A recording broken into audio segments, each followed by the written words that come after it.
భారతీయ ఛానల్కి స్వాగతం. జై శ్రీరామ్, హర హర మహాదేవ్. రాహుల్ గాంధీ గారు చెప్పినట్టు మన దేశం అంతా కిరసనాలు వెళ్ళేసాం, జస్ట్ అగ్గి రాజేయడమే ఇంకా తర్వాయి అన్నాడు కదా అతను.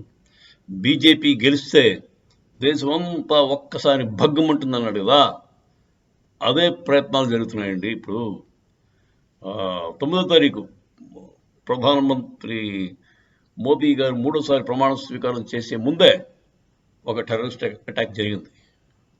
రైసీ అనే దగ్గర జమ్మూలో ఒక బస్సు మీద దారుణంగా తీర్థయాత్రికుల మీద దాడి జరిగింది. దాంట్లో చిన్న పిల్లాడు ఒకడు 2 ఏళ్ళ కుర్రాడిని చంపేశారు బుల్లెట్ తోటి సర్వీస్లో. అది చూసిన వాళ్ళందరూ కూడా చీ అన్నారట. అక్కడ జమ్మూలో హిందువులు ఎక్కువ, మన వాళ్ళందరూ కూడా ఇదేం ఘాతకం అని చెప్పి అసహించుకున్నారు. ఇది వాళ్ళు వచ్చిందంతా కూడా పాకిస్తాన్ నుంచి వచ్చారండి. అది వాళ్ళు తెచ్చిన గన్స్ కూడా అమెరికన్ గన్స్ ఆఫ్ఘనిస్తాన్లో వదిలేశారు కదా, వాటిని తీసుకొచ్చారండి. ఆ సాఫిస్టికేటెడ్ గన్స్ ఇవి. అమెరికా వాడు వెళ్తూ ఆఫ్ఘనిస్తాన్ వదిలిపోతూ $1 billion worth arms and ammunition ఆఫ్ఘనిస్తాన్లో వదిలేశాడు. వాడు ఉద్దేశం ఏంటో మరి మీకు అర్థమైపోయి ఉంటుంది.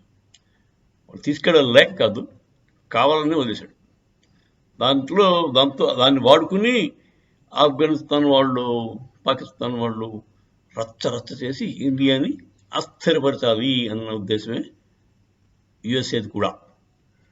సో మనం తెలుసుకోవాల్సిన విషయం ఏంటంటే, మన భారతదేశం బాగుండడం చైనాకి ఇష్టం లేదు, పాకిస్తాన్కి అస్సలు ఇష్టం లేదు, మరి అమెరికాకి, యూరోపియన్ కంట్రీస్ కూడా భారత్ బాగుపడడం ఏమాత్రం ఇష్టం లేదని తెలిసిపోయిందండి.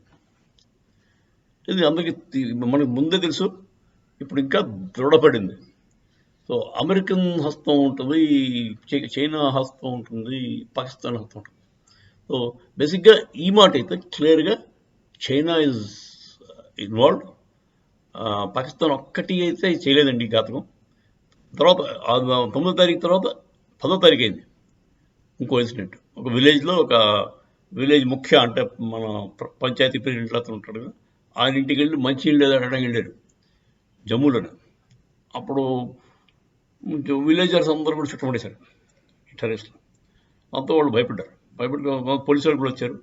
పోలీసు వాళ్ళు కూడా ఫోన్ చేస్తే వచ్చేసారు. కొంచెం ఫైరింగ్ అయింది. ఒక టెర్రరిస్ట్ ఇచ్చాడు అక్కడికక్కడ. ఒక జవాన్ కూడా పోయినట్టున్నాడు. తర్వాత వేరే రెండవ చోట సెకండ్ టెర్రరిస్టులు కూడా న్యూట్రలైజ్ చేశారు. అలాగే మూడవ రోజు కూడా ప్రతిరోజు ఒక ఇన్సిడెంట్ జరుగుతుందండి టెర్రరిస్ట్. మూడవ రోజు అయితే ఏకంగా మన జవాను ద్వారా టెంపరీ ఎస్టాబ్లిష్మెంట్ ఉంటే దాని మీద అటాక్ ఇచ్చారు. బిఎస్ఎఫ్ జవాను తాలూకు టెంపరీ ఇలాఖా ఉంటుంది కదా, దాని మీద అటాక్ ఇచ్చారు. సో పెద్దగా డ్యామేజ్ లేదు, ఒక జవాన్కి దెబ్బ తగిలింది. ఈ టెర్రరిస్టులు మాత్రం చంపేశారంటున్నారు. కాకపోతే అందరూ కూడా అమెరికన్ వెపన్స్తో వచ్చిన పాకిస్తానీ టెర్రరిస్టులు. ఈ అమెరికన్ వెపన్స్ వాళ్ళకి ఎలా వచ్చాయి, ఆఫ్ఘనిస్తాన్ అడగాల్సిన అవసరం ఉంది. ఆఫ్ఘనిస్తాన్లో వదిలేసిన వెపన్స్ మరి వీళ్ళ చేతికి ఎలా వచ్చాయి, అది కొంచెం ఆలోచించవలసిన విషయం. ఎందుకంటే ఆఫ్ఘనిస్తాన్కి పాకిస్తాన్కి పడలేదు. ఆఫ్ఘనిస్తాన్ వాడు వెపన్స్ పాకిస్తాన్ వాడికి సప్లై చేయాలంటే నమ్మసక్యం కాదు. తర్వాత ఆఫ్ఘనిస్తాన్కి మనకి మంచి రిలేషన్షిప్ ఉంది, ఆఫ్ఘనిస్తాన్ మనకి దోస్తులు. సో వాళ్ళని అడిగితే వాడు చెప్పడానికి అవకాశం ఉంది. అదొకటి. ఈ బేసిక్గా ఎందుకు జరుగుతున్నాయి, ఏం చెప్దాం అనుకుంటున్నారు అంటే, వాళ్ళ ఉద్దేశం ఏంటంటే, మోదీ గారి ప్రభుత్వం 3.0 ఒక కోalition గవర్నమెంట్, వాళ్ళకి సత్తా లేదు, వాళ్ళు మిమ్మల్ని రక్షించలేరు మా నుంచి అని ఒక మెసేజ్ పంపిద్దామని అనుకుంటున్నట్టు అనిపిస్తుంది. కాకపోతే ఆ మెసేజ్ అంత బలంగా లేదు. ఈ వాళ్ళు వచ్చే ప్రాంతాలు కూడా జమ్మూ ప్రాంతాలు వస్తున్నారు. ఎందుకు జమ్మూ ప్రాంతాల్లో వాళ్ళు వచ్చేదంతా కూడా ఫారెస్ట్ ఏరియా ఎక్కువ ఉంటాయి. ఆ ఫారెస్ట్ ఏరియాలో చిన్న ఆ ఫెన్సింగ్ కూడా దృఢంగానే ఉంటుంది. కాకపోతే అక్కడక్కడ మీకు కాలువలు, ఫారెస్ట్ చాలా థిక్ ఫారెస్ట్ అది, దాంట్లో చిన్న సొరంగం తవ్వేసి వచ్చేస్తారు. కాకపోతే తక్కువ మంది రాగలుగుతున్నారు, ఒకళ్ళు వదిలి వస్తున్నారు తప్ప ఎక్కువ మంది రాలేకపోతున్నారు. సో ఈ ఫారెస్ట్ ఏరియాలో నుంచి ఇన్ఫిల్ట్రేట్ అయ్యి పాకిస్తానీ వాళ్ళే వస్తున్నారు, అమెరికన్ వెపన్స్ తీసుకుని వస్తున్నారు, వచ్చి అటాక్ ఇస్తారంట. సో ఇప్పుడు మనం యాక్చువల్గా పైకి కనబడేది పాకిస్తాన్ వాడు, కానీ వెనకాల సపోర్ట్ ఇచ్చేది చైనా. చైనా ప్లస్ యుఎస్ కూడా ఉందని మనకు అనిపిస్తుంది. సో వీళ్ళందరికీ బుద్ధి ఎలా చెప్పాలి అన్నది మనం ఆలోచించవలసిన విషయం. మనం ఒత్తి పాకిస్తాన్ మీద అటాక్స్ చేస్తే సరిపోదు. వీళ్ళందరికీ జాగ్రత్తగా ఆలోచించి పాకిస్తాన్కి, వాడిని పుష్ చేసే చైనా వాడికి, వాళ్ళని ప్రోత్సహించే అమెరికా వాడికి కూడా, including some European union countries, వాళ్ళందరికీ కూడా ఇండియాని కెలక్కండ్రా బాబు, మీకు మంచిది కాదని చెప్పే మెసేజ్ పంపించగలగాలి. ఎలా జరుగుతుంది? మన ఎలక్షన్స్లో వాళ్ళు ఇంటర్ఫేర్ అయ్యారు కదా, వాళ్ళకి ఇప్పుడు ఎలక్షన్స్ వస్తున్నాయి యూఎస్లో. దాంట్లో కూడా మన ఇండియన్ డయాస్పోరా బోల్డ్ ఉందన్నాడు. వాళ్ళకి మనం మెల్లిగా మెసేజ్ చెప్పి పంపించి మనకు కావాల్సిన పార్టీని మనకి గెలిపించుకోవాలి. అది ఎలాగా ఆటోమేటిక్గా ట్రంప్ గెలుస్తాడు అనుకుంటాను అనమాట.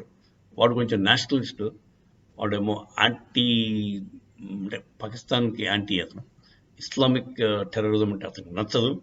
సో ఈవెన్ యూరోపియన్ కంట్రీస్లో కూడా అదే పరిస్థితి. అందరూ రైటిస్ట్లో గెలుస్తున్నారు. Georgia Meloni, she's a absolute rightist. అలాగే ఫ్రాన్స్లో కూడా, జర్మనీలో కూడా అందరూ కూడా నెక్స్ట్ ఎలక్షన్స్లో రైటిస్ట్లే వస్తారని అందరూ అనుకుంటున్నారు. ఎందుకంటే వాళ్ళు విసిపెత్తున్నారు. ఇస్లామిక్ టెర్రరిజం మీద యూరోపియన్స్ కూడా బాగా విసిగిపోయి ఉన్నారు.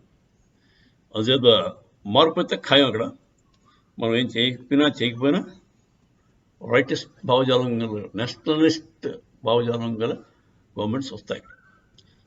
ఇప్పుడు ఇదండి ఈ ప్రస్తుతం పరిస్థితి ఇది. మన ఇండియాలో రోజుకో ఘాతకం చేద్దామని ట్రై చేస్తున్నాడు పాకిస్తాన్ వాడు. చైనా ప్రోద్బలంతో చేస్తున్నాడు. మామూలుగా సొంతంగా చేయడానికి కూడా భయపడతాడు.